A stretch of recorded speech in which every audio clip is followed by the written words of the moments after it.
Hello, Captains. It's me, TONIK TZW, and I was absolutely traumatized. At the very start of a game, it's not often I make mistakes, but occasionally I do. And I wasn't paying attention. I was looking to my phone while I was sailing, and then this happened. Here in the Tier 6 Boise, destroyer spotting for the Georgia. Lo and behold, I'm flat broadside, and that was me out of the game. Complete potato moment. But rather than rage, I GG'd the guy for such an awesome shot, told him that I hadn't been paying attention, and I decided that, okay, let's play the ship that killed me. So we're here in the Tier 7 premium battleship, the Georgia, and you'll notice there I have got a legendary dispersion mod on here, and it really makes the guns like lasers if you can get some damage and get a couple of kills under your belt. But there's going to be a sprinkling of potato in this one before a little bit later.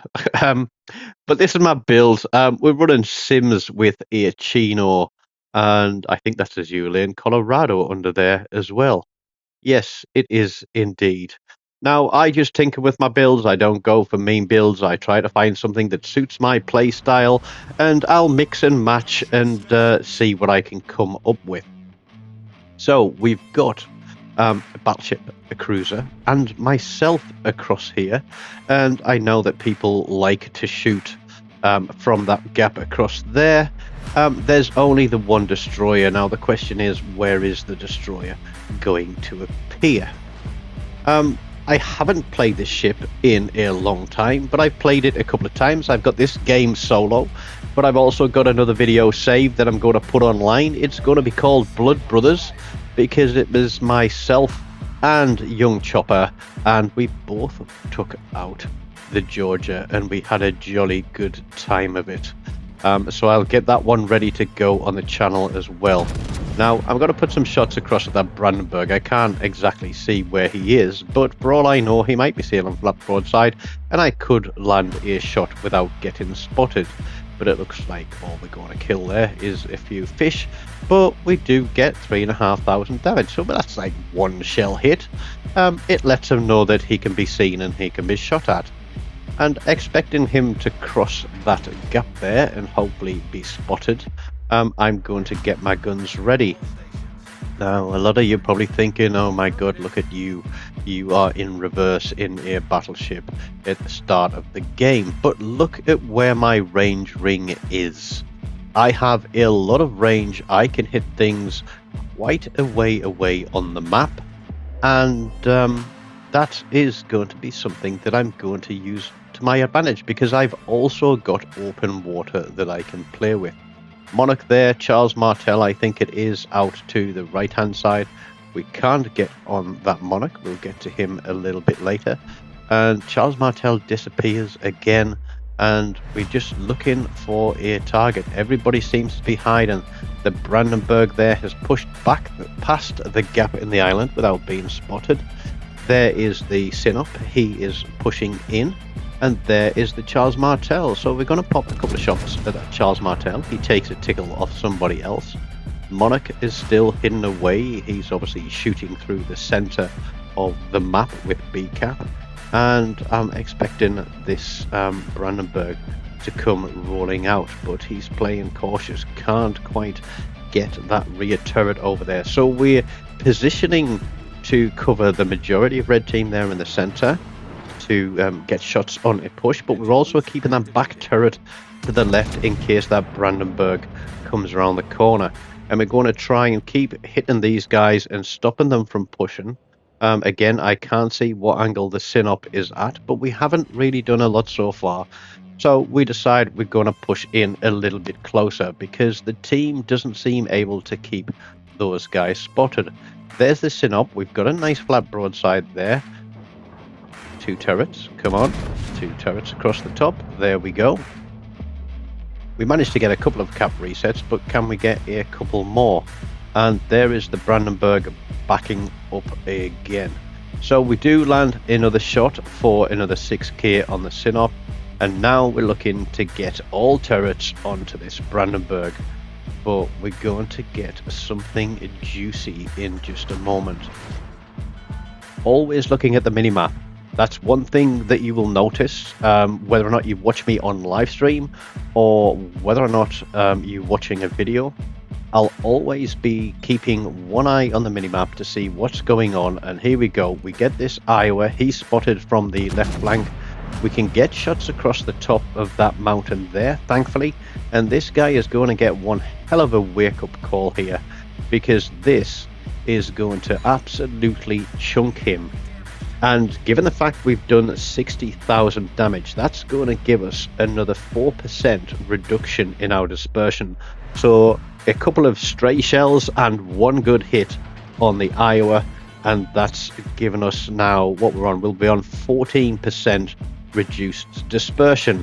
And you think that with this Bortas coming charging out from behind there, that he is going to be heading back to port as quickly as my shells can reach him.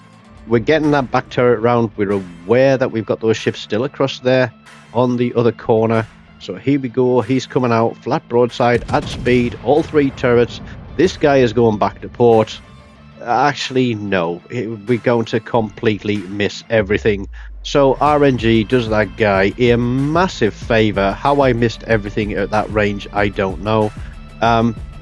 But he turns to come at me, and somebody else is going to absolutely drill him there, and then he's going to get finished off. So I'm not even going to take a shot. We're looking at the target, Charles Martel in reverse, back and behind the island.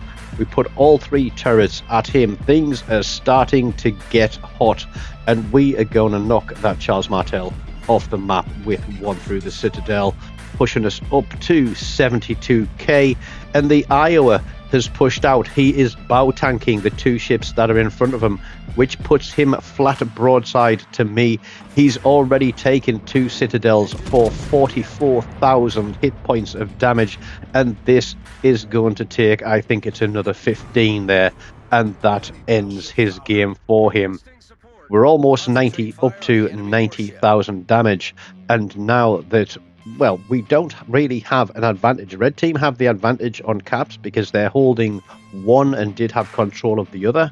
But it is time to stop sitting back and start pushing. You'll notice I'm turning out here from the corner. Yes, I'm giving up a bit of broadside to the Brandenburg, but I don't want to get too close because he could torpedo me, and also I don't want to take too much damage from his secondaries while we put our salvo out at him and absolutely clatter him. Those looked like they were on rails. 110k, but not quite enough to finish him off, and we aren't going to get a reload in. Somebody else is going to finish him off for us, which is great because it means that I can start turning in and heading towards this capture point. Blue team have managed to secure Bravo cap, but in doing so they've kind of given up on the Alpha cap on the far side of the map. Perhaps a bit of a tactical mistake there from the team, but it is still even Stevens as far as ships goes, but we have lost our destroyer. We're going to need to turn this cap and push a little bit harder now and make sure that we can help to secure victory. But these guys pushing into the middle, I don't know what happened here, but they're going to take care of that destroyer. Didn't manage to get shots on the Synop there, but we know that the Monarch is probably still hiding behind the island here. There is the Synop still bow in on the same corner that he's been the entire map. The guy should have been spamming him with HE and burning him down, but I don't think he's going to last much longer. But we are starting to hemorrhage ships. The caps are going to be important here because they are king. They are going to give us 3 points towards a victory. Not 3 points, but 3 points.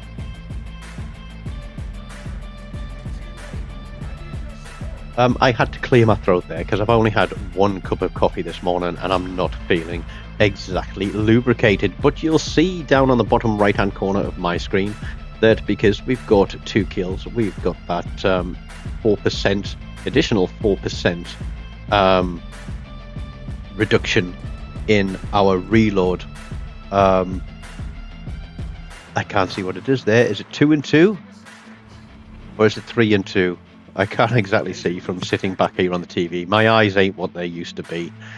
But every hit, every kill is going to improve our accuracy on these guns. And that is why it is worth just sitting back a little bit and trying to tick up that bit of damage.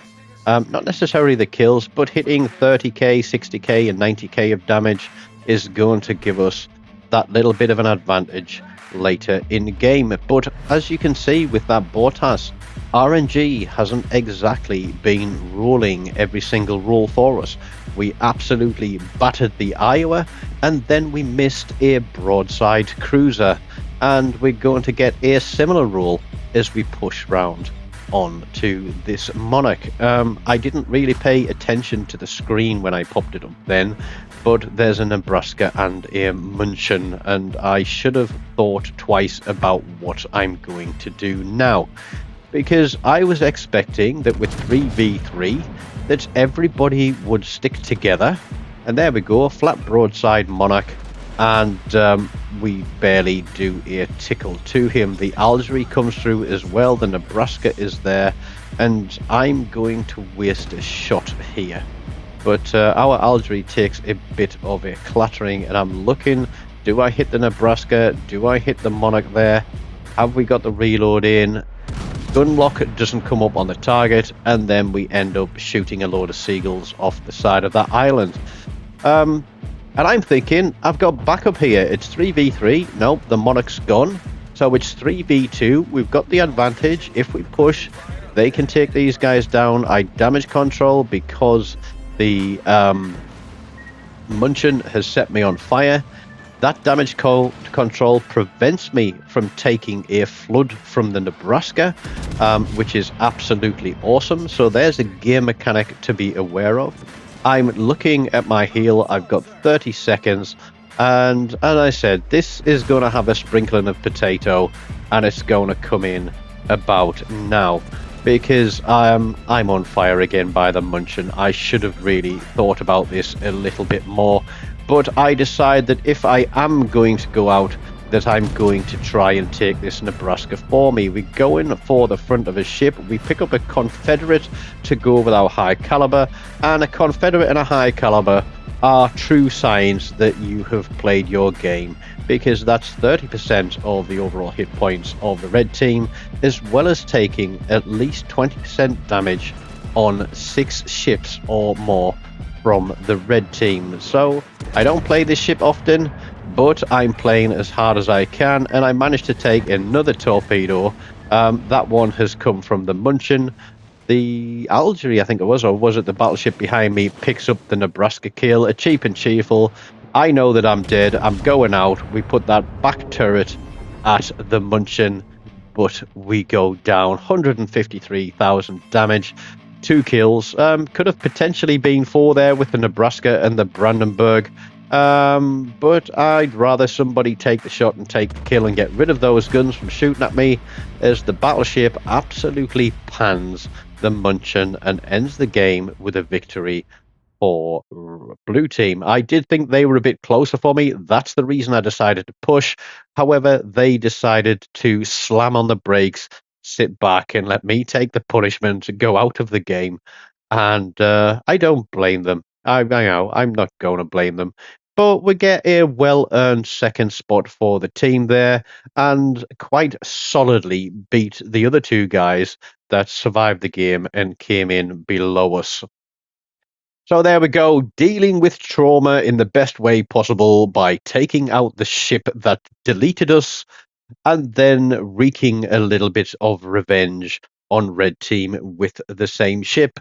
I'll try to remember to link Battleship Row here, which is a playlist of my other Battleship games. Don't forget, smash the like button, leave me a comment, subscribe if you haven't, and you can always become a member or make a donation to the channel through PayPal. Until next time, take care. Goodbye.